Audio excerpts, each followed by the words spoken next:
Summer is relentlessly moving towards its conclusion, but I promised myself not to cry. Instead, I'll make Aperol Spritz, as well as lesser known, but no less delicious and wonderful Spritz cocktails. And here's my name full screen.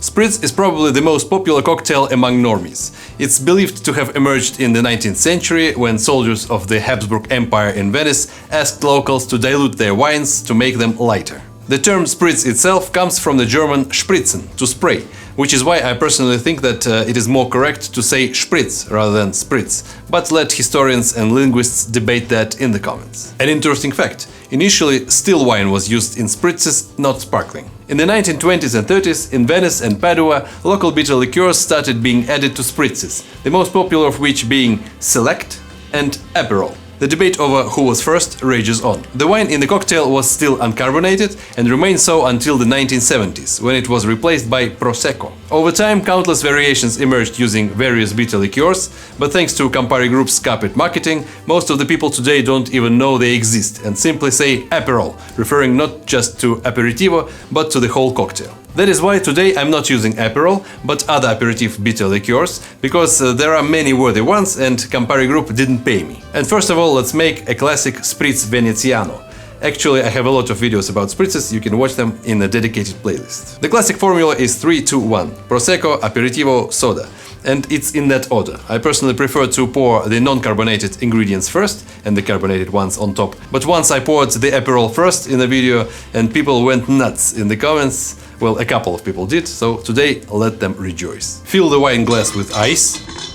Prosecco, 3 ounces, 90 ml. You can use any other dry sparkling wine. Aperitivo, in your case it would probably be Aperol, but I decided to use Select, since it's also a classic. 2 ounces, 60 ml. And soda, 1 ounce, 30 ml. Most people garnish the spritz with an orange slice, but the traditional garnish is an olive on a skewer. Yes, a green olive, like in a martini. The idea is that its brackish taste enhances the sweetness and the rest of the cocktail's flavors. Some people even add 1 to 2 teaspoons of olive brine. It sounds scary, but I recommend you try it. It doesn't make the cocktail taste like olives, but more rounded and balanced. And if you garnish it with an orange slice, no one will ever know there's a brine in there. It will be our little secret. Time to try it. It's light, refreshing, fruity, with a slight bitterness, everything you need to sit languidly on the summer veranda of a cafe and watch the sun, flushed in the color of the cocktail, lazily slipping behind the horizon. That's how I imagine it for some reason, though I don't have any windows here. By the way, if you want to support my channel, join my YouTube membership or become a patron, links are down below. Thanks a lot. As I said before, you can add any kind of aperitivo liqueur you like. You can even add some other type of liqueur as long as it has a little bit bitterness to it. This is how you make Limoncello Spritz. Fill the wine glass with ice. Dry sparkling wine, this time it's not Prosecco. 3 ounces, 90 ml. Limoncello, 2 ounces, 60 ml. And top up with sparkling water, 1 ounce, 30 ml. Stir a little. And garnish with a slice of lemon and a mint sprig, if you have it.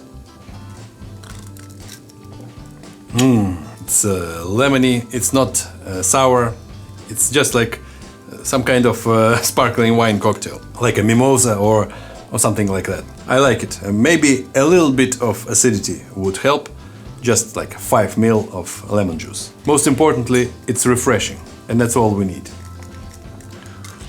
If you want to take the theme of citrus and bitters further, try the Aperol Betty, a cocktail invented at Perroni's restaurant in Los Angeles in the early 2010s. The interesting thing about Spritz cocktails is that the fizziness enhances the flavors of other ingredients. And so Terroni uses freshly squeezed orange and grapefruit juices, which pair perfectly with Aperol. The result is a mimosa at the max. The cocktail is shaken, to which we're gonna add. I'm not using Aperol, I'm using Aperitivo Francini this time. 2 ounces, 60 ml.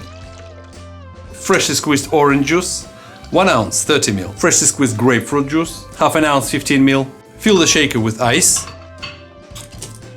and shake it vigorously, dedicating the shake to this comment.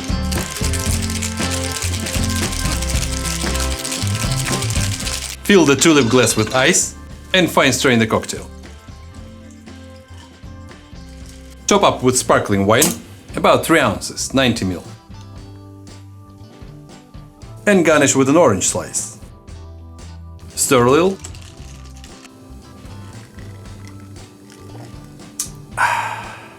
Oh, Aperol Betty, bam badam. Oh, Aperol Betty, bam badam. This time it's not Aperol Betty, it's more like Francini Betty, but it's great. It's a long way from the classic Aperol Spritz or Veneziano, but it's modified in all the right places. It's more citrusy, but not too much. It has a little bit of acidity, but not too much. And I think it's the best variation on Aperol Spritz for now, at this moment. Perfecto. Now let's go back to the roots a bit and make a non-carbonated wine version, the Bicicletta cocktail, bicycle in Italian. This is one of the many regional variations on the Spritz Veneziano, and the name, according to legend, originated due to old men wobbling home on their bikes after an evening of biciclettas with their friends. The cocktail is built directly in a highball glass with ice, to which we're gonna add soda, 1.5 ounce, 45 ml.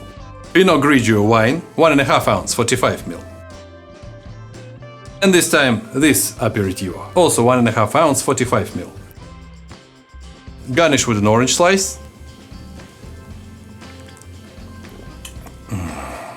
It's the same old Spritz, but more relaxed, less gassy, and even easier to make because everything is in equal parts. And it's a bit lighter due to less wine and aperitivo. Its different style is emphasized by the highball glass, from which you can drink even while you're riding a bicycle, but don't drink and ride. Okay, maybe sometimes. Lynchburg Spritz, adapted from the recipe created in 2023 by Cam Dawson, the long-standing UK Jack Daniel's brand ambassador. And in the words of the author, what do you do if a bar doesn't want to put a classic Lynchburg lemonade on the menu? Reinvent it, of course. The cocktail is shaken, to which we're gonna add Tennessee whiskey, 1 2/3 ounce, 50 ml. Amer Pican, it's not too bitter Amaro, so in my case it's Amaro Gentile Mazzetti, which replaces triple sec in the original recipe. 2/3 of an ounce, 20 ml. Freshly squeezed lemon juice, 2/3 ounce, 20 ml.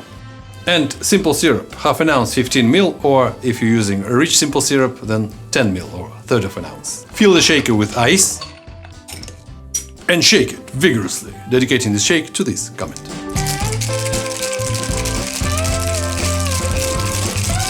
Fill the highball glass with ice and double strain the cocktail. Top up with about 2.5 ounce or 75 ml of sparkling water and garnish with an orange wedge. Stir a little.